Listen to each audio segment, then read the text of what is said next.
काल महाडच्या चौदार तळ्याच्या ठिकाणी शरद पवाराची अनवरस औलाद असलेल्या जितेंद्र आव्हाडाने ज्या पद्धतीने परमपूज्य डॉक्टर बाबासाहेब आंबेडकरांचा फोटो फाडण्याचं घृणित आणि या महाराष्ट्राच्या पुरोगामी चेहऱ्याला लाजवणारं कृत्य केलं।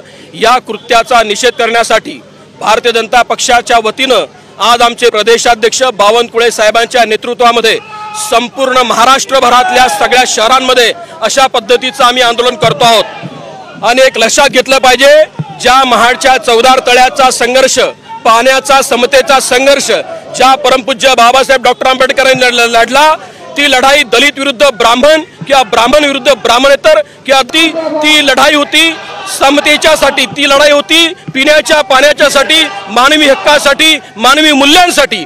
आणि या पद्धतीचा इतिहास जर आव्हाडाला माहिती नसेल किंवा त्याचा राजकीय बाप असलेल्या शरद पवारांना माहिती नसेल तर ते अत्यंत चुकीचं आहे। त्याचं संशोधन त्यांनी केलं पाहिजे। आणि अशा पद्धतीचं घृणित कृत्य करणाऱ्या आव्हाडावर ॲट्रॉसिटीच्या अंतर्गत गुन्हा दाखल करण्यासाठी मी आता पुढाकार घेऊ आणि जोपर्यंत त्याला अटक करणार नाही, जोपर्यंत तो फटका खाणार नाही, जोपर्यंत त्याचा राजकीय बाप असलेला शरद पवार या संदर्भातलं स्पष्टीकरण देणार नाही, तोपर्यंत भारतीय जनता पक्षाची ही लढाई आदरणीय देवेंद्रजी फडणवीस साहेबांच्या मार्गदर्शनात आणि बावनकुळे साहेबांच्या नेतृत्वात अशीच अविरत सुरू राहील।